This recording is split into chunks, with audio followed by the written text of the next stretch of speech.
guys, welcome to Sameer Patel Public School. How are you friends? Today we see chapter 5 of 6th class सहायक वाचन योग शिक्षा प्राणायाम। आइए हम चैप्टर 5 प्राणायाम को एक्सप्लेन कर लेते हैं। ठीक है, प्राणायाम का अर्थ क्या है? ठीक है, प्राणायाम का अर्थ क्या है? श्वसन क्रिया पर नियंत्रण। प्राणायाम अष्टांग योग का चतुर्थ अंग है। ठीक है, श्वसन क्रिया पर नियंत्रण प्राणायाम अष्टांग योग का चतुर्थ अंग है। पतंजलि योग सूत्र में इस प्रकार परिभाषित किया गया है। ठीक है, तस्मिन् सति श्वास प्रश्वास योग विच्छेद प्राणायाम, अर्थात आसन में स्थिरता आने पर श्वास प्रश्वास की गति में अंतर लाना प्राणायाम है।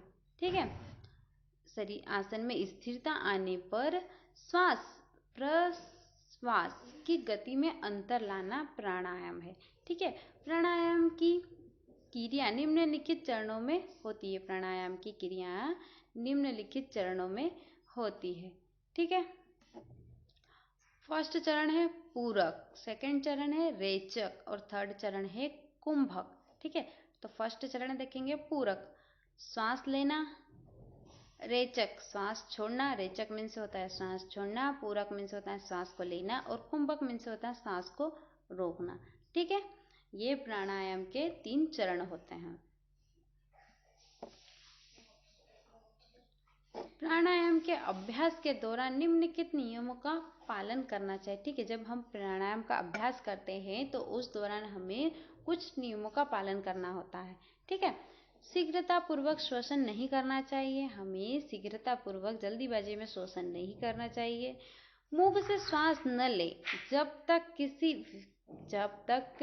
किसी विशेष प्राणायाम के अभ्यास के लिए आवश्यक न हो, जैसे शीतकारी।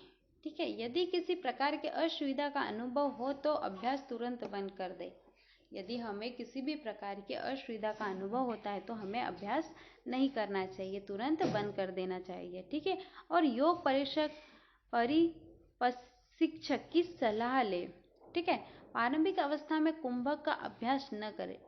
हमें प्रारंभिक अवस्था में कुंभक का अभ्यास नहीं करना है। ठीक है,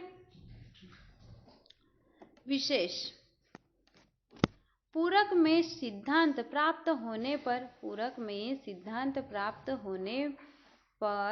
कुंभक का अभ्यास न करें। ठीक है, विशेष पूरक में सिद्धांत प्राप्त होने पर ही कुंभक का अभ्यास करें। पूरक से रेचक का समय 2 गुना और कुंभक का समय पूरक एवं रेचक से 4 गुना होना चाहिए। ठीक है, पूरक से रेचक का समय 2 गुना होना चाहिए और कुंभक का समय पूरक और रेचक से 4 गुना होना चाहिए। अर्थात पूरक, कुंभक और रेचक का अनुपात 1:4:2 रहेगा। ठीक है, 1:4:2 रहेगा। ठीक है, दीर्घ श्वास प्रश्वास। ठीक है, नेक्स्ट देखेंगे दीर्घ श्वास प्रश्वास।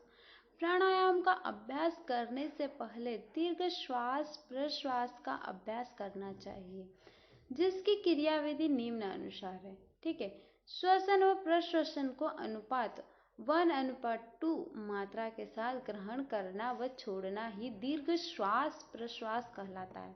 ठीक है, श्वसन व प्रश्वसन को अनुपात 1:2 मात्रा के साथ ग्रहण करना व छोड़ना ही दीर्घ श्वास प्रश्वास कहलाता है। इसकी विधि देखेंगे।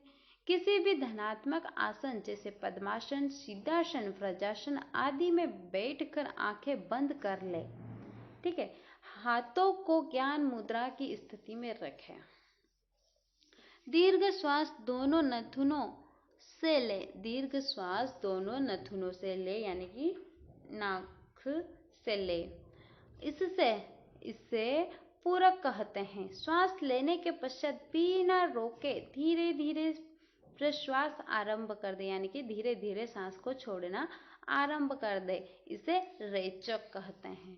ठीक है, प्रारंभिक अवस्था में श्वास व प्रश्वास का अनुपात बराबर रखें। प्रारंभिक अवस्था में श्वास व प्रश्वास का अनुपात बराबर रखें। अभ्यास के समय कुछ उपरांत प्रश्वास को धीरे धीरे समय बढ़ाते हुए करें। ठीक है।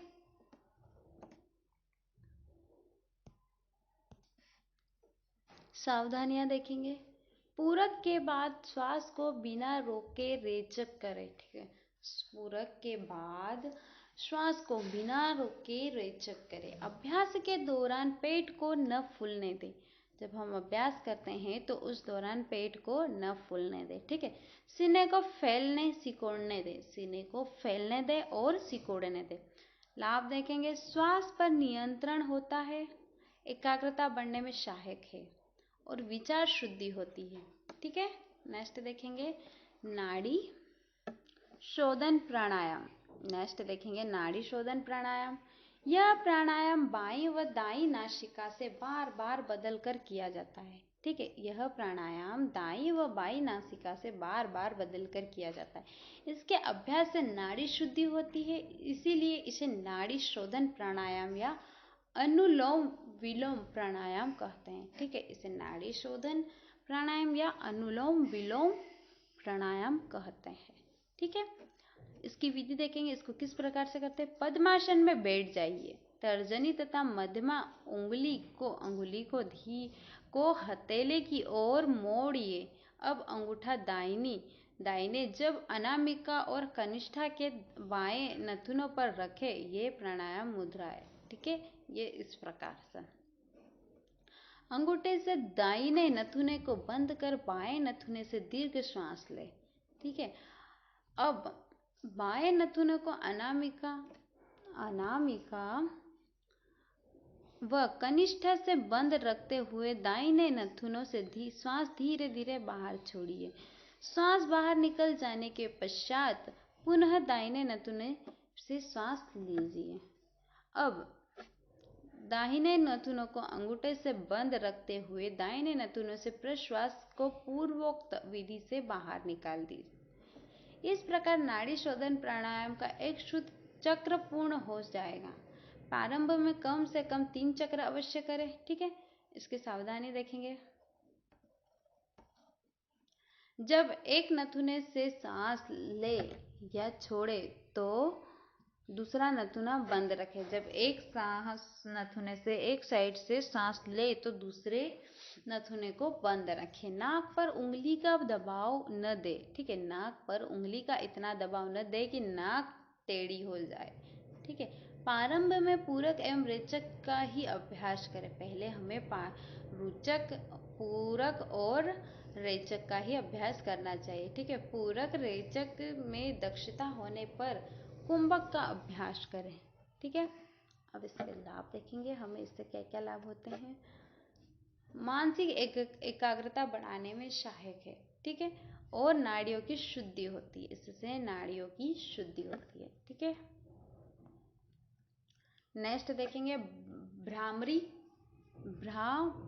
प्राणायाम। ठीक है। इस प्राणायाम में श्वास को लेते व छोड़ते समय भ्रमर की गुंजन जैसी आवाज उत्पन्न होती है, इसीलिए इसे भ्रामरी प्राणायाम कहते हैं।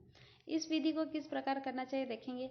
पद्मासन में बैठकर दोनों हाथ ज्ञान मुद्रा में रखें एवं आंखें बंद रखें। ठीक है। दोनों नथुनों से पूरक करें एवं बिना रुके भ्रमण की आवाज के साथ रेचक करें।